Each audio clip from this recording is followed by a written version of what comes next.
Cái son hô, cô dâu của quê hương xin được phép bắt đầu.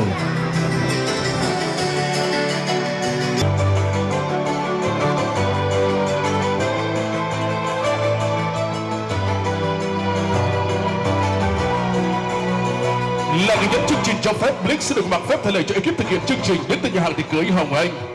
Thay lời cho hai bên gia đình, đã lời cho cô dâu chú rể cùng anh em ban nhạc của chúng tôi. Xin được kính gửi tới toàn thể quý vị, vạn sự như ý, ngàn sự như mơ, triệu sự bất ngờ tí lên hạnh phúc.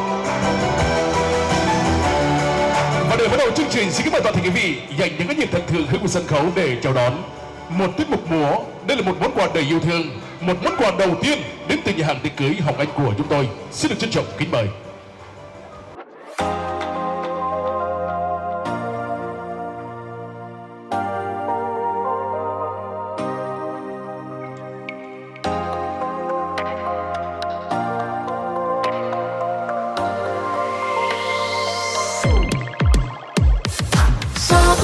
Ngọt vào tay em, tắt ánh đèn bật tình yêu lên sao, càng say anh lại càng yêu em. Nói thật lòng mưa cho em, nếu thích rồi thì đưa tay lên chờ, nên giữ trong lòng chẳng vui đâu. 2-3 năm anh đang rơi nhịp chậm thôi em ơi, anh không theo kịp em. Mà em đang yêu hay đang trêu đùa, vì trong tim anh chỉ có tên của em.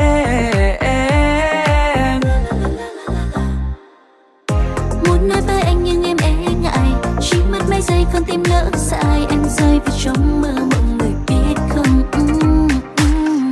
Nếu đã lỡ yêu xin anh hãy là bên đó mỗi khi mi em ước nhớ, lâu nay em chẳng yêu ai như thế này. Gió nồng ngọt vào tới em, tắt ánh đèn bật tình yêu lên sao, càng say anh lại càng yêu em. Nói thật lòng mưa cho em, nếu thích rồi thì đưa tay lên chờ, nên giữ trong lòng chẳng vui đâu. Sao tim không nghe lời, sao đôi tay em đan trong tay anh rồi. Thì là vì em đã yêu, thì là vì anh quá siêu. Do em hay do người, do say men hay do em say nụ cười, thì đành làm theo trái tim, lời một nốt này có đáng tin. Chỉ cần thức giấc cùng nhìn dòng người, bên em trong những đêm mưa tuôn rơi, anh bỗng thấy cuộc đời xanh hơn. Và tình yêu lăn nhanh như thoi đưa, anh cũng chẳng biết chừng nào là vừa, đưa em đến vùng trời yêu thương. Muốn nói với anh nhưng em e ngại, chỉ mất mấy giây con tim lỡ dại, em rơi vào trong mơ mộng người biết không. Nếu đã lỡ yêu xin anh hãy là bên đó mỗi khi mi em ước nhớ, lâu nay em chẳng yêu ai như thế này. Gió nồng ngọt vào tay em, tắt ánh đèn bật tình yêu lên sao, càng say anh lại càng yêu em.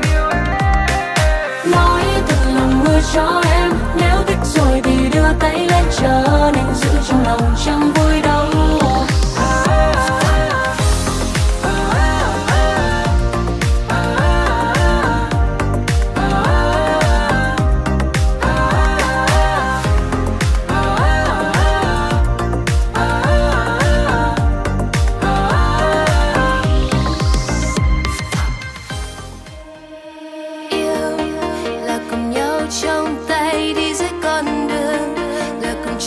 Cho nhau ngồi môi hôn, là vòng tay yêu thương ôm mãi không rời, từng phút sẽ tuyệt vời. Yêu là ngày em bên anh không chút yêu phiền, từng buồn lo trôi qua ngày bình yên, nồng nàn ta trao nhau giây phút tuyệt vời, nguyện thề luôn bên nhau mãi, dù thời gian trôi qua.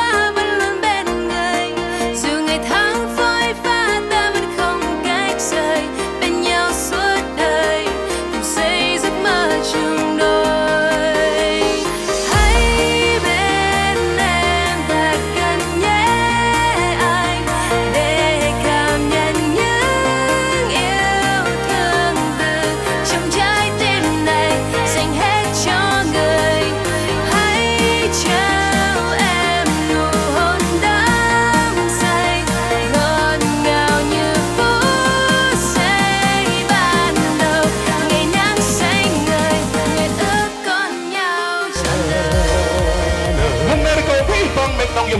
Yud Gil di Merdekai anh biak sehuat nyembeng hang Pranjua yuk ak bom dar dah dong harga bintang ngọc teglong bé kai bintang lang den bang jel kelekap nai je boleh tập trung mọi bia pha bị con tuổi tình nhà bla bi bang phong vang bintang buh mọi bia này hiam benai bi yang đây hiam benai bia mai lên tâm trung hiam Merdekai man hiam Merdekai bia ma neng ai bi bang kedung yoi met nong yang dei Yud Gil di Merdekai bi moh lai bintang hiam lah kedua nyo bang ri bang wa nei mà không biết thằng tây khắp tung hoa kia một xã mà anh nằm ở bên ốc pha bre tâm trung mọi bia này sao vắt thằng tây ba tiếng Anh prong bren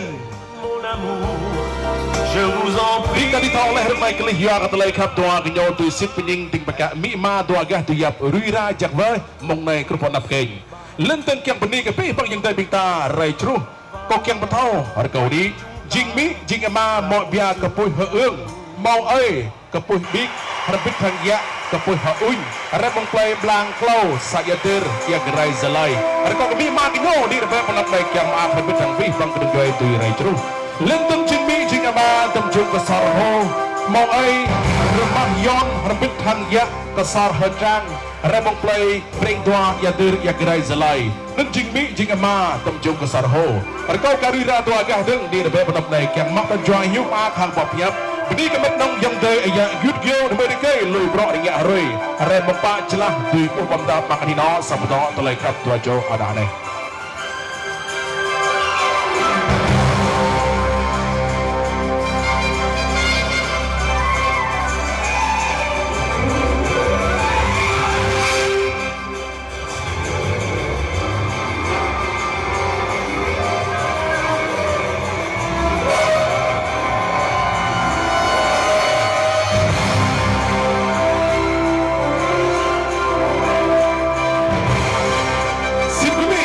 cùng lắng động trong giây lát dành những cái nhìn thật thường hướng về sân khấu tình yêu. Đừng quên để chúc mừng vì ngay từ giờ phút này đây họ đã có thêm một thành viên mới trong gia đình. Đó chính là cô Nhu Hiền Kiều Lê Thảo. Cho phép Nick là người dẫn chương trình thay lời cho hai bên gia đình sẽ được tuyên bố buổi lễ thành hôn của chú rể Kesar Ho và cô dâu Kapoy Hauñ xin được phép bắt đầu. Nhiệm là bổn phận của các bậc làm cha làm mẹ. Đây cũng là niềm hạnh phúc lớn lao nhất mà cuộc sống đã ban tặng cho người chúng ta.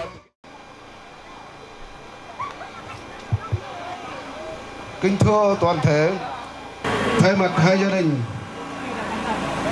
tôi xin chúc tất cả anh em, bạn bè gần xa, bà con, hàng xóm hôm nay được sự cho phép của chính quyền địa phương, tôi không có gì hơn xin chúc ông bà, cha mẹ, anh chị em, bà con gần xa đã dành một thời gian cùng về với hai con chúng tôi ngày hôm nay.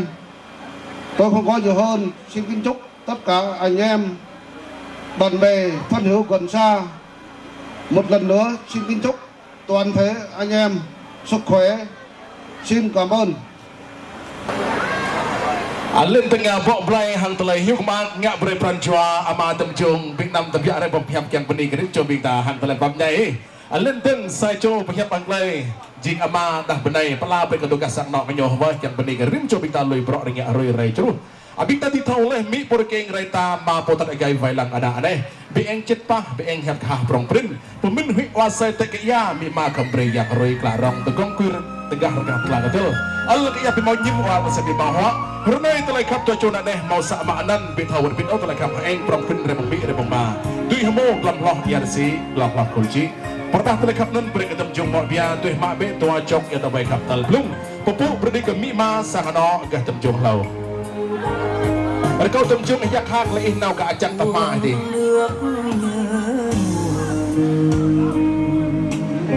Lenteng hang tulai pupu doa cikapnya doa gah tangan temjungnya doa gah tangan kakek mun mau bia temjung pre ama mak bia premi mi ma to mak be cok ya tambai kap pada bongda deh kecok nun premi premaknya mak tangan hawa rekau doa cih tuh mak doa cok tal doa deng pupu predi ka mi ma sang ano gah temjung deng công đức sinh thành. Những rượu cây trong đời hạnh phúc, ly rượu hồng chúc phúc cha mẹ vì con cha mẹ chồng già ân sau nghĩa nặng như là biển đông. Trân trọng kính mời toàn thể quý vị lần nữa dành những cái nghiệp thần thường hữu sân khấu để chứng kiến cô dâu chú rể những ly rượu mời bố mẹ trong buổi lễ thành công hôm nay.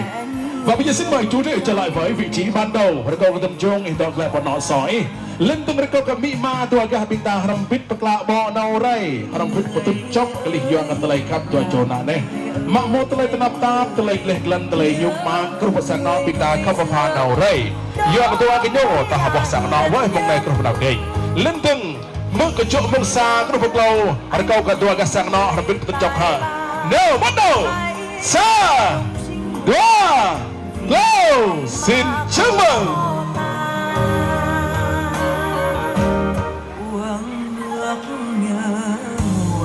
Lentung rekau garira tu agak harbit mak tangan haeng naurai tu mak tangan haeng naurai.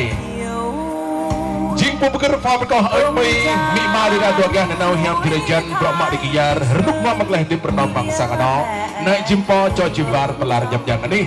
Mungkin mau hakim tentang rekau garira bingta cun nabe poke bingta di depan poyo đi.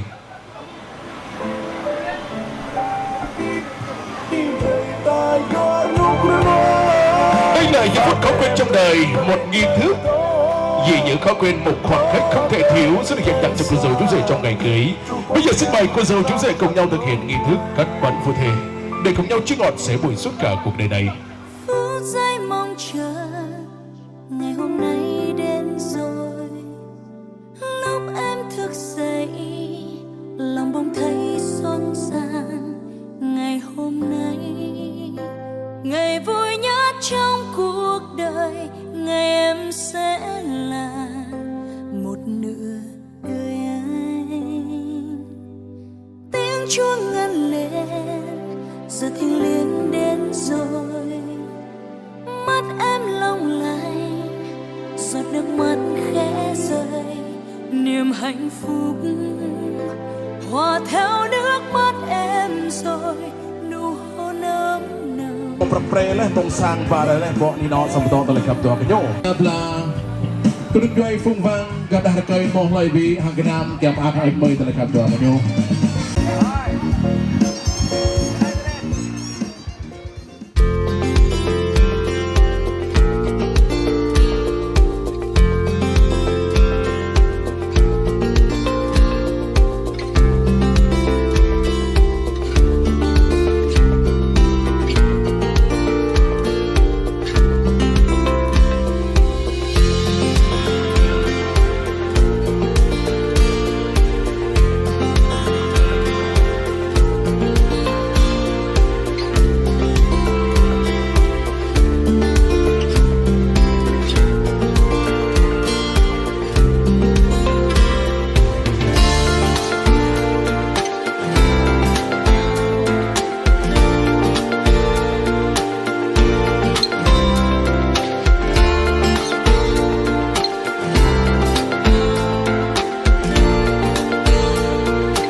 Lang đời hiếm rút hợp hiếm cả khôn bông na nhiệm bông rơi đi ra thanh thanh nam bông đi ở đây đi ha phát tân nhà là đi ha ở đây một bông hoa ra bên yêu kiếm thơ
cánh bên nắp bố mi ở tới đi hai phát thanh nhà là đi hơi ở tới mà cũng ngáp cá rap yang kian thâu tetap takkan mau bukan yang ya berada yang itu sudah terangkan yang tunai berat yang kata yang mentakkan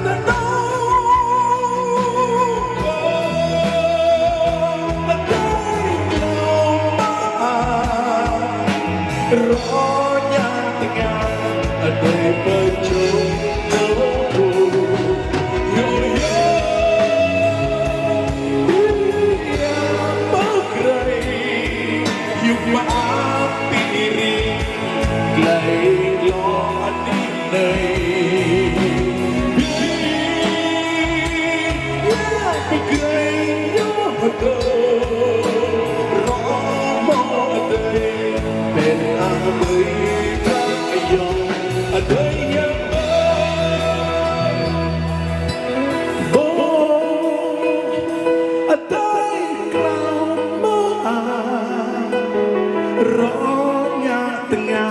Ada pecung kamu yang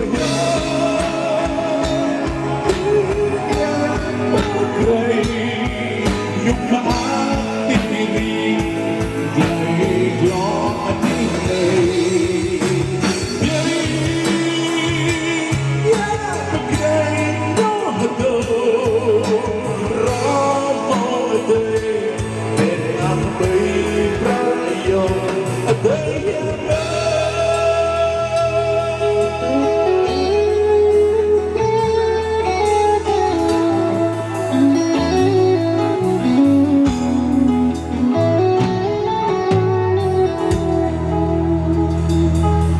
Như vậy là Blix đã thực hiện một ca khúc đầu tiên dành tặng cho tất cả quý vị, dành tặng cho cô dâu chúc rể trăm năm hạnh phúc.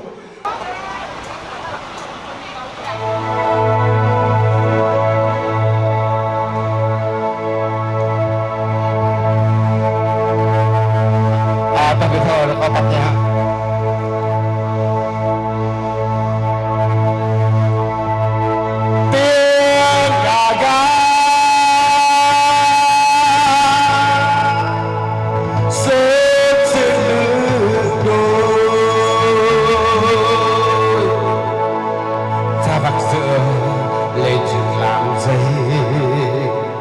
Qua con sông con suối hát mừng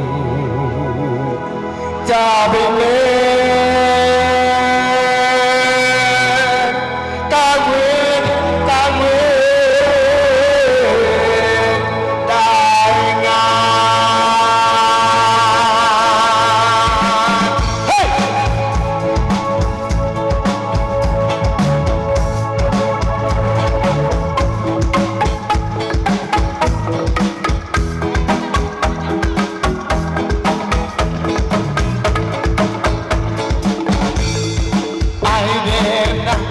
Đất trên lưng mẹ ai đến thương cội lên đầu cha, mồ hôi cha thấm sâu đất này, mồ hôi mẹ tươi xanh đại ngàn.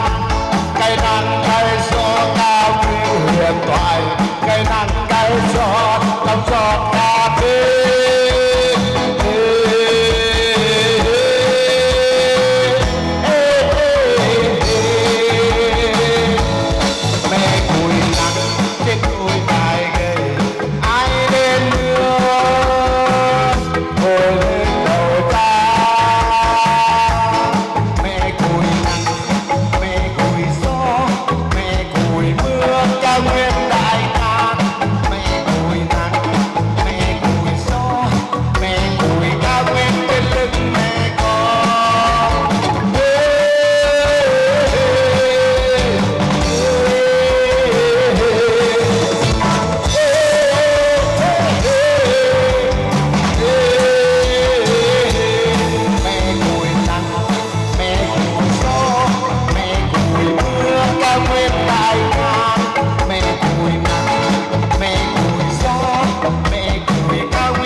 giấc mơ ngọt ngào.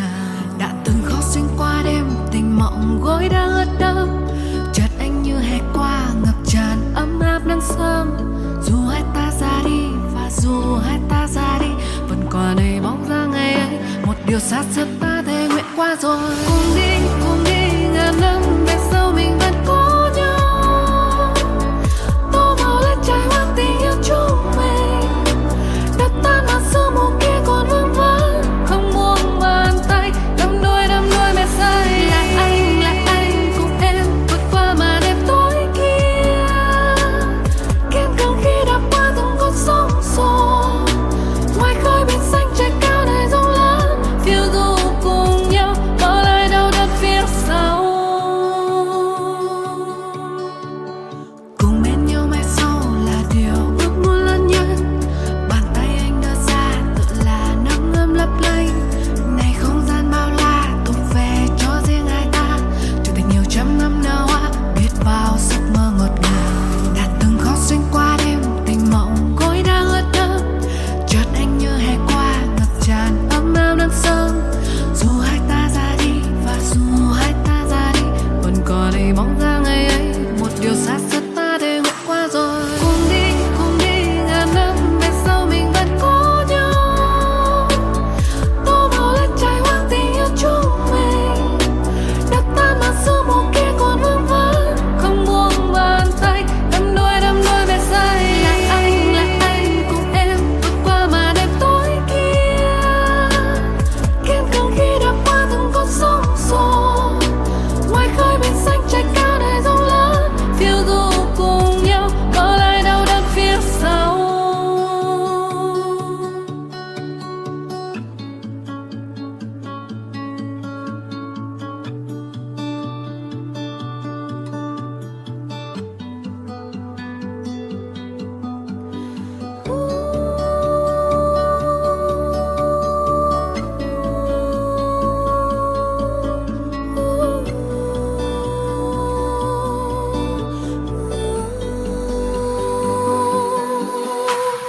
Cùng đi ngàn năm về sau mình vẫn có nhau.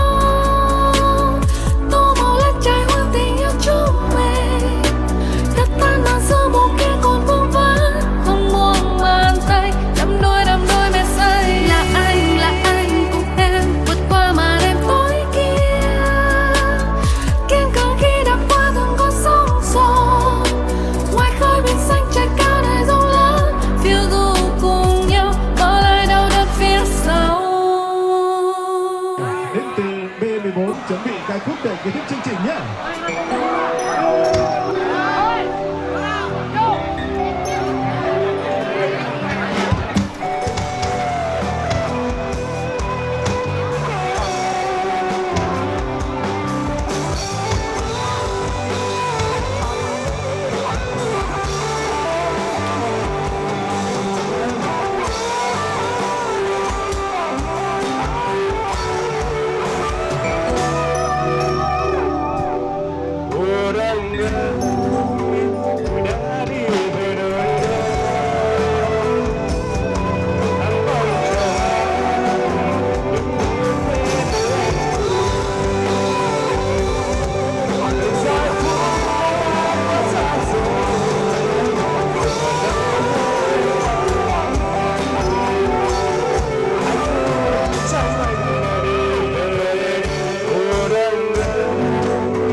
chờ mãi được thấy khẽ môi em cười. Từng giây phút đã quá xa rồi, giờ còn đâu hơi em tháng ngày. Hạnh phúc trong anh là đi về đâu. Tình yêu ơi, người đã mang đi thật xa. Mình anh lặng lẽ ngồi hát khúc ca hồng nào. Từng giây phút đã quá xa rồi, giờ còn đâu hơi em tháng ngày. Hạnh phúc trong anh chỉ là những nhớ.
xanh là để về đâu. Tình yêu ơi, người đã mang đi thật xa. Mình đang lặng lẽ người hát khúc ca hôm nào. Từng đêm giá theo khát mong chờ được còn em với bao vui buồn. Anh vui